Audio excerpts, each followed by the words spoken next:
Well, hello, ladies and gentlemen, boys and girls, basement dwellers and house owners. And just as I've said that, I'm thinking that Eve might be the only game on the internet where the house owners as players outweigh the basement dwellers because of the average age of players. I'm Alone of Finland. We are going to be talking about ships today, specifically the new ships coming in the Catalyst expansion, which I believe is dropping in around about a week, just under a week. Should be Tuesday next week, I believe. And let's just have a quick sort of look around them. So to start with, I actually wanted to start with the ships because I am aware that some of you don't play Eve, some of you are new to Eve and things like this. So let's start with what we have already, because one of the new ships, in my opinion, the sort of most interesting one, that's just to me, I'm not messing with the developers or stuff like this, just there is a mining ship and a couple of variations coming, which are very interesting, and I will go over them because I think they are very interesting for new players. But for the older ones of us, it's the Sisters of Eve ships. And if you're a new player, these are a class of ships that you should look at very quickly because they have some interesting bonuses to them. So, if we start with this, which is the Estero, the frigate, we have... I need to get used to this screen because I've not really used this one before. As you can see here, you need Galante and Armor level 3 after Spaceship Command 1. So it's a very easy ship to get to skill-wise to start it off. However, the actual benefits to it that are here is you've got 20% bonus to drone damage, to drone hit points. You've got armor resistance bonus.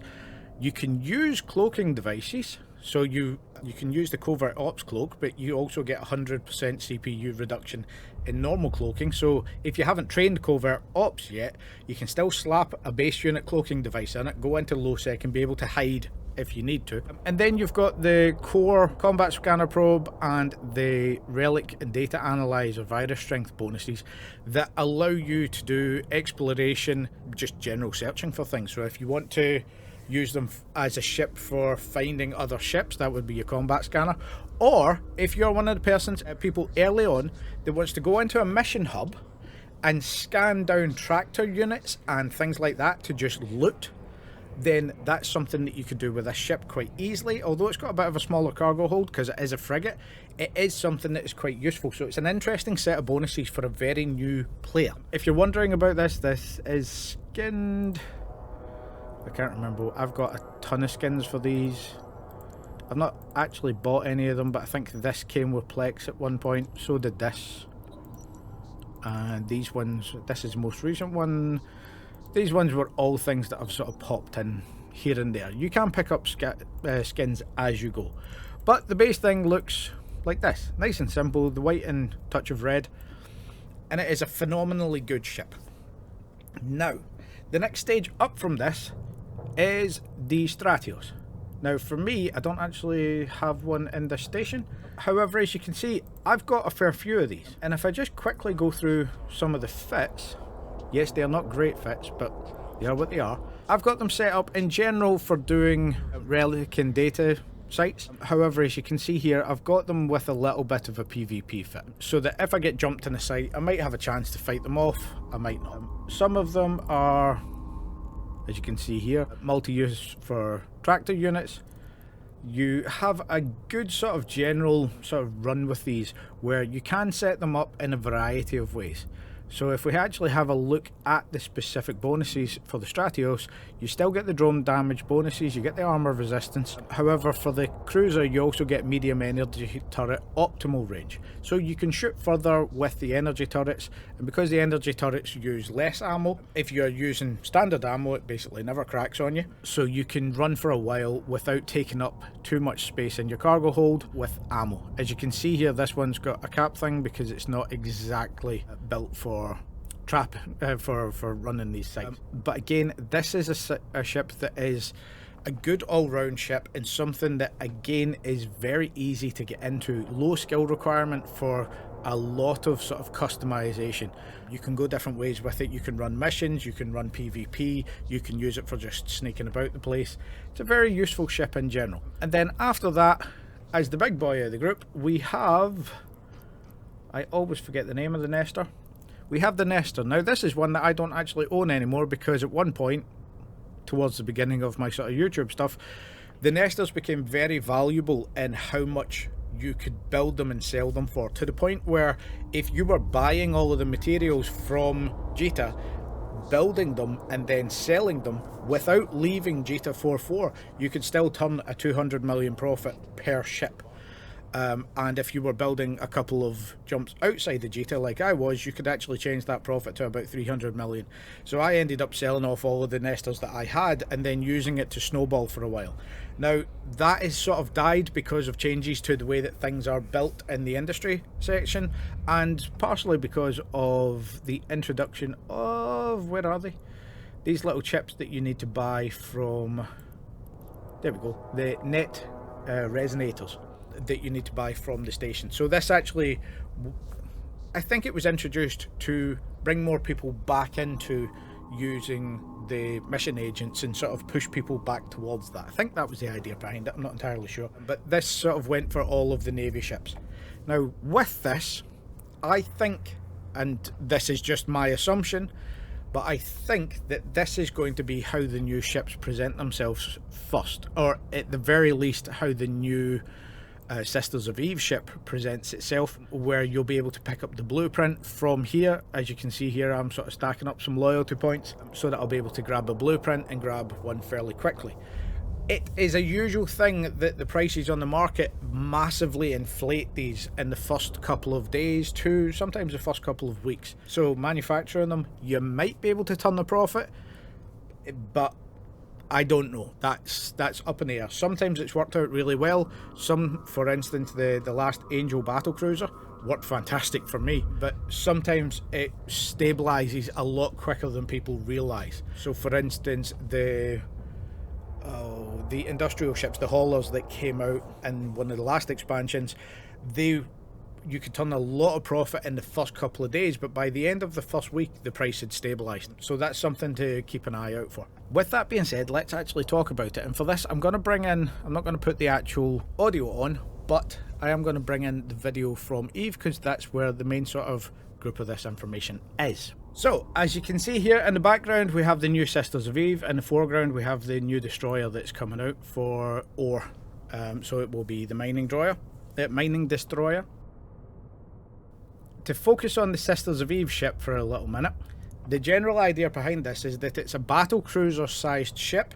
It has a special bay for putting in a lot of the exploration things, so you'll be able to sort of free up a little bit more cargo space. It is the same sort of focus of exploration and build sort of customization that you get with the other Sisters of Eve ships. So it should be drone based as far as we are aware. It will be a ship that is built for using its cloaking device. It will be something that can sort of run for a little bit longer without having to dock, but you can sort of customize it and use it in whichever way is possible, which should be quite interesting. I do believe there might also be the ability to use a micro jump drive with it, which should be interesting and provide some interesting warp. I'm not entirely sure of that. That's something that came up, so take that with a pinch of salt. But in general, it's a new shiny, and it is something that is, in my opinion, would be quite well received because of the fact that it is essentially a Stratios but a little bit bigger. Some of the problems that come with the Nestor, although the Nestor has a very niche sort of run with it because it is actually more of a remote repping, so carrier or it shows how long I've been out of capitals that I was thinking of carrier as the logistics ship, but sort of logistics battleship is the idea behind the Nestor, but it doesn't have the covert ops cloak ability.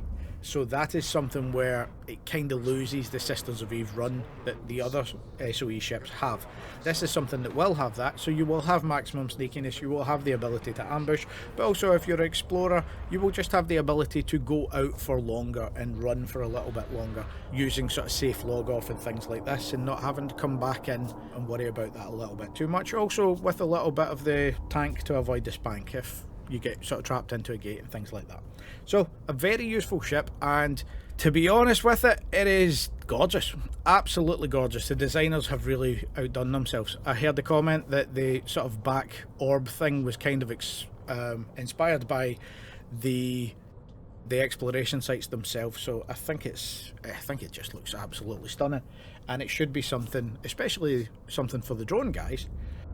It should be something that is quite interesting to come out with there. I think this is definitely something that it has a niche, and I don't think anybody can say anything negative about it. With all of that being said, then we have these ships. So the destroyers that are coming out, once one of them comes onto the screen, no, that would be a carrier, because the carriers are getting a little bit of a refocus in this as well, but honestly I haven't dipped into it because it's capital. So the destroyers that are coming out are essentially a step between the Venture and the mining barges. So they are destroyer size, they have ore cargo holds, they have a little bit of a bonus to distance of the lasers, I think, which is also something that the Venture has. A lot of people don't realise that the Ventures usually have a longer range than the actual ore barges, so you can sort of target from a little bit further away and things like that.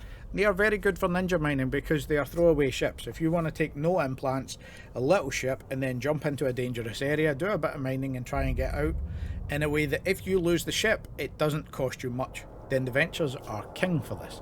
And especially the Tech 2 variants of the Ventures, where you have one that's sort of more geared for quick ninja mining, and one that's geared for long distance ninja mining with the covert ops cloak ability. Now that's something that I am not sure whether one of the Venture variants will have a covert ops cloak. I'm very much hoping it does, because I've got a use for that, but we shall see. But at the moment there are three versions. There are the basic version of the destroyer, then there is a sort of Tech 2 version and a faction version. For those of you that don't know, it's not supposed to, when it comes to ships, it's not supposed to be the base ship, then the faction, then the Tech 2. The Tech 2 and the faction are supposed to be on the same tier, but going in different ways when it comes to the ships. Originally, there was a lot of sort of confusion around about faction and Tech 2, because some things, it was, especially with modules, it went from the base version to the faction version, then Tech 2 was the supreme, but it's never really quite worked that way.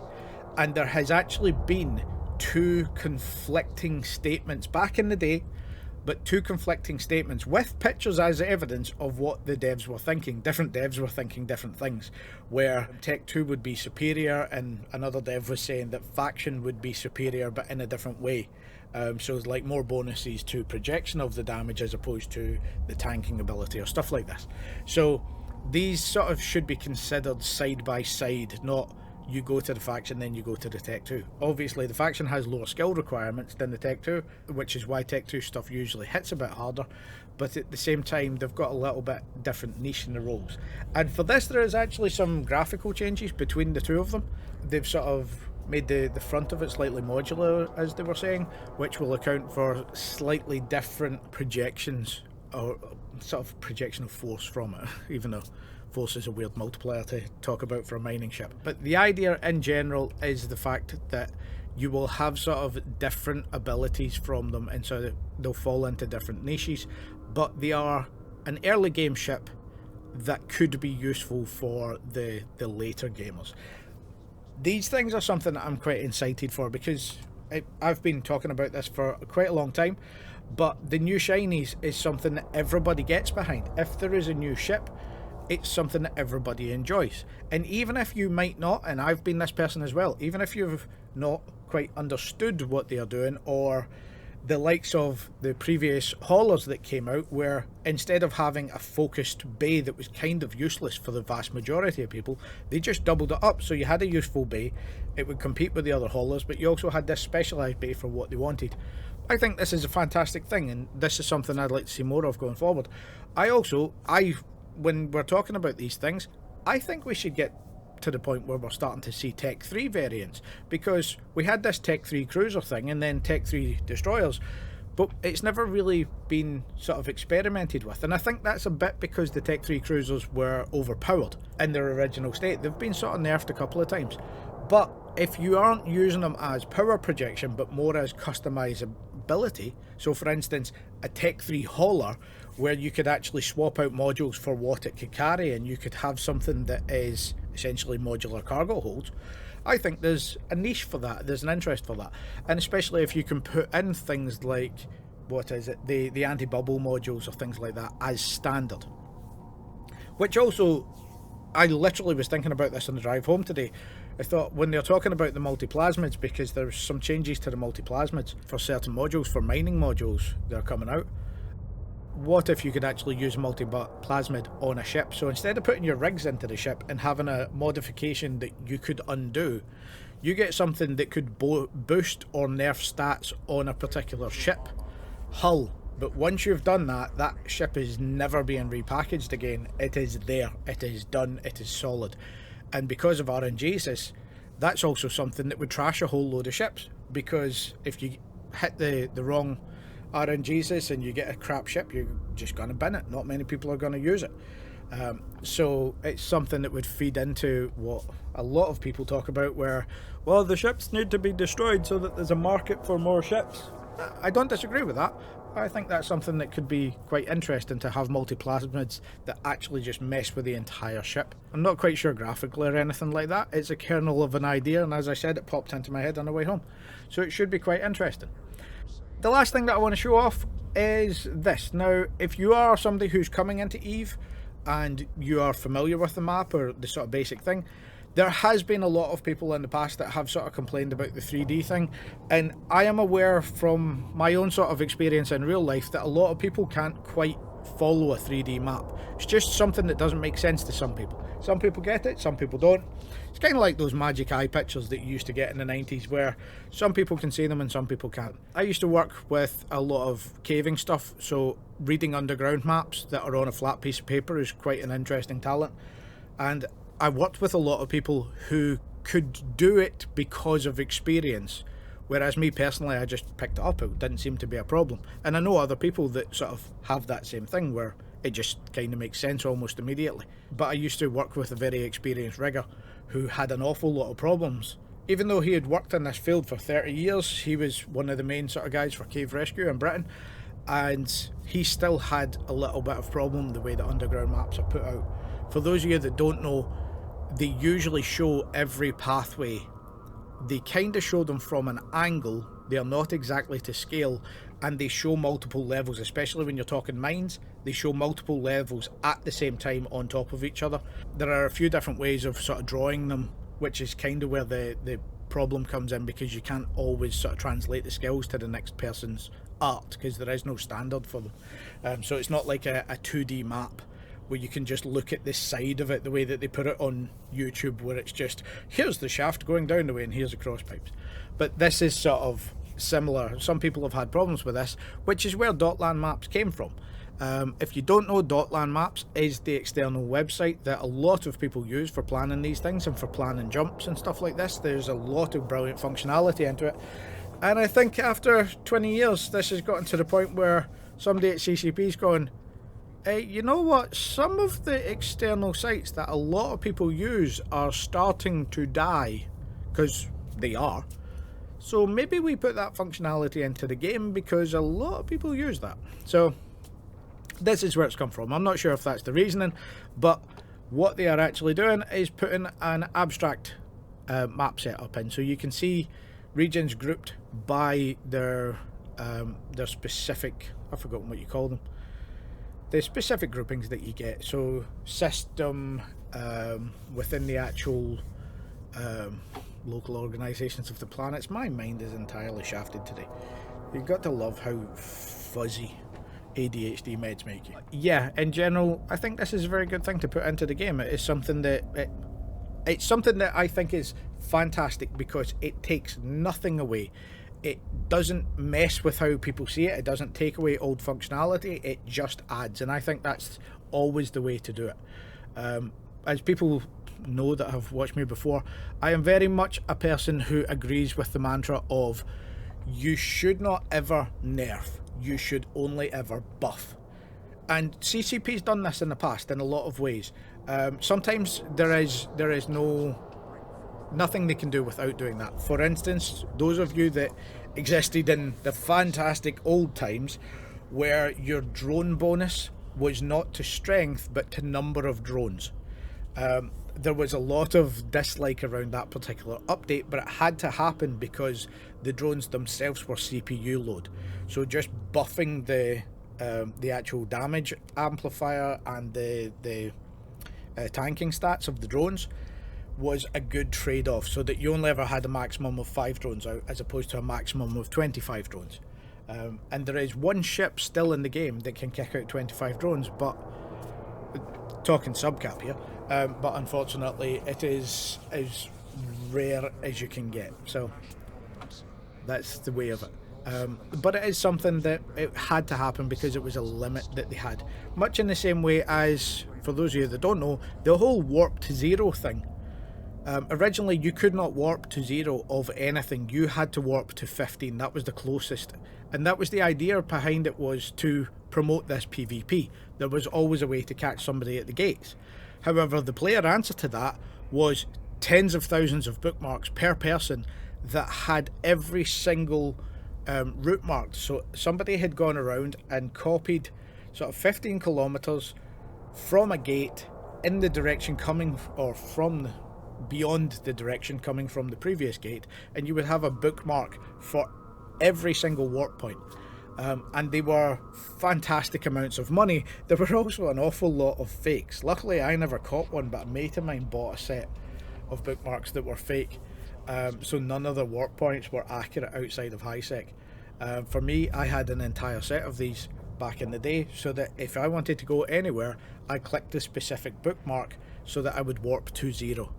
And they fixed all this by literally making warp to 0 a thing and then deleting billions of bookmarks, because every player at that point pretty much had a set of these bookmarks. So it was a lot of server load to store all of that stuff, and that's sort of the nerfs that need to happen. But in a lot of other cases, if you've got a ship that seems to be working a little bit OP, it's a better thing in my opinion to buff the other ships. It is more work, that's the problem, so that's the trade-off and why it's not always done. But at the same time, it never makes somebody feel like, oh, I've got screwed because I've invested all of this into this one particular thing. And CCP's done a good job with this in the past. Sometimes it is necessity, so it's one of those things. People will always call it out when they see it, because if your shiny got nerfed, then you're going to be pissed off. And especially if you get pissed off because the new thing isn't any better. But in some cases, and this is something that CCP is guilty of in the past, and I think they're doing a lot to rectify, is that sometimes it's that sort of, well, we have a vision, so you need to wait to see what comes next. And I sort of think, no, tell them what comes next. Tell us what comes next. If you have a vision and there's a reason for this, say why. And people might shit on that vision, people might not, but give the reason. So a little bit more transparency in general. It's always a good thing to see what's going on.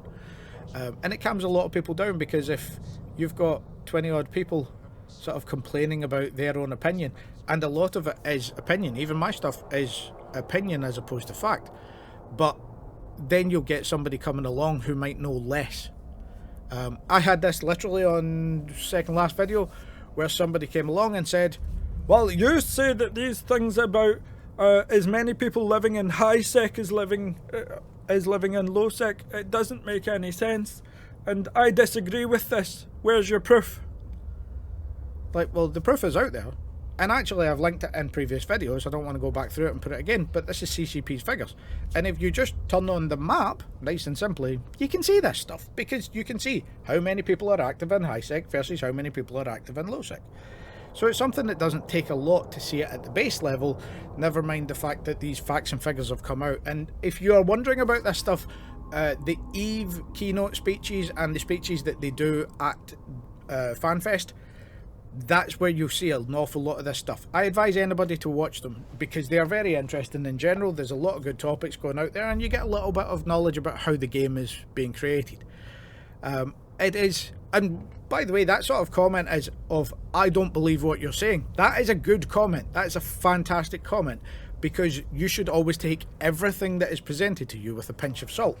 But for me, in general, this is what I've mentioned before on the channel, is that part of this is sort of me trying to temper my reaction, because I do have that kind of snapback reaction when somebody says something, when somebody questions something, and it's because of where I've been, the work that I've done and things like this. As they say, there are no such things as a stupid question. There are stupid statements like, this is wrong, without any evidence behind it. But a question like, why do you think this? It's a good question. It's always something, and it's why I encourage comments and things like that. I am more than happy to answer them all. As you see, I go through a lot of the comments. I go through as many as I can when I've got the time available, and I try to answer absolutely everybody. Sometimes I can't quite answer things because I don't really know if there is an answer, or weird comments. Somebody made a comment about smell the other day and I got so confused by it, but these things are there. So with that all being said, that's the rough sort of overview of the second part of the overview of the new stuff coming out. We have some shiny ships. They are going to be some very interesting ships. Let me just show one last thing when it comes to this. Now, this is my mining alt. They have probably popped up on the screen at least once or twice. However, I am currently training them up. As you can see here, they've got 15 million skill points. They are far older than the amount of skills that they should have, but I just never did anything with them. But as you can see here with the Amar battle cruiser, the medium energy turret and things like this, I am actually skilling them up to fly these new battle cruisers, specifically because I think they're very useful, and I'm going to put in a little exploration alt onto my mining alt so that they have multiple clones and I can do different things with them. But this is sort of a good idea as to show where the skills are for these. So the 15 million that I've got, bear in mind that 5 million is what you can get on alpha, so you can skill up to 5 million through the base points. There are a few skills in here that are outside of alpha. So once you actually go into Omega, this is only a couple of months training, because you have the upgraded speed as you're training in Omega. You can also put some implants in if you want to speed that up. There are a couple of the little drops and things that you'll occasionally get that will increase your skill count, and then you also have your dailies. So you get 10,000 skill points a day, which roughly equates to about 6 hours. But on top of that, once you've done 12 days, you get these sort of bonus of, if you're in Alpha, you'll get the 75,000. If you're in Omega, you'll get the 75,000 and the 150,000, so 225 combined, which stacks up to quite a few days extra training. So as long as you're burning through those, you can also add in. You only need to do 12 days to get these sort of bigger ones, but you can still do the dailies to get you the 10,000 skill points. You need 2 daily ones, which are usually, I think you get complete 3 jumps every single day. Then it sort of jumps between, you've got the destroy 25 capsuleers, scan 5 signatures, manufacture an item, capture a contested faction warfare complex, or what are the other ones that pop up? It's usually earn loyalty points. I think it's earn a minimum of 50 loyalty points is another one that pops up as well. So you can get a few different ones that come up that are usually fairly simple things to do. However, remember that if you want to complete them just for your first 2, you can also, when you click on them, it's not doing it because I've completed them here, but when you click on them, you can actually complete them by right clicking and hitting complete, and it will use some of the ever marks that you get. So usually when you complete one of these, you get a couple of million or a couple of 100,000, I think it is, but you will also get some ever marks. So as you can see here, you get 500 ever marks. It usually takes, I think, 2,500 to complete one of these manually. So if you're usually doing it, if you're a little short on time, you can jump in and use some of the ever marks. Bear in mind here, I've got 66,500 ever marks, and this is a character where I just sort of have been randomly completing the dailies for about 6 months or so. So it does build up, and it means that not every single day you have to do stuff. You can grab these as well. So it's something that you can definitely use to pick up a little bit faster, a little bit more skill points. So it isn't much skilling. Now, I am assuming, I am not entirely correct on this, but I'm assuming that the ships will be Omega. However, I'm not sure. I think it might just be the Tech 2 variant that becomes Omega for the mining destroyer, but we'll see as it comes out. In general, I think these are fantastic options for everybody. So we'll see what happens when it does come out. If you're still running an alpha, then that's perfectly fine. If you are running an alpha and you have hit your skill limit, remember that you can train a second character up and still go up to that 5 million skill points on the second character. So it is definitely something to put in as a secondary. If you have one character that you use but you're not going to go Omega, you could skill up a second one, and then possibly at some point in the future it might be useful for something. And there are a few sort of skill plans kicking about both within EVE and then externally that could get you to a particularly useful character that might have a niche down the line. So definitely think about that if you're doing it. As per usual, thanks for watching. It's definitely been a nice video for me because new shiny things that I get to play with soon. And if you are somebody who does run missions and things like that, make sure you're having a look at the Sisters of Eve missions at the moment. There are multiple different sites around about the place, but have a look at those for the skill for the net resonators and the loyalty points, because that might be your way to get into those ships a little bit quicker if that's what you're interested in. At the moment, I've only been running, since the last time I cleared out my points, I've only been running in about a week, and I'm up to about 170,000, roughly getting a burner mission every 4 or 5 missions at the moment. I did get 2 in a row the other day, but I also got a little spell. I got the same mission 4 times running. But it's definitely something to have a look at. So yep, hope that's helpful for you. Hope that's nice and shiny, and it's a little bit of hope in general for what's coming out in the game. I do think that especially the guys that are doing the graphical design for the new stuff that's coming out, they are definitely looking shiny, and I'm curious to see what the carriers are looking like. I've got a couple kicking about, but they've been in storage and low sec for so long that I barely remember what they looked like before the graphical update, so it would be nice and shiny to see what's going on with them afterwards. But yeah, thanks for watching. Bye.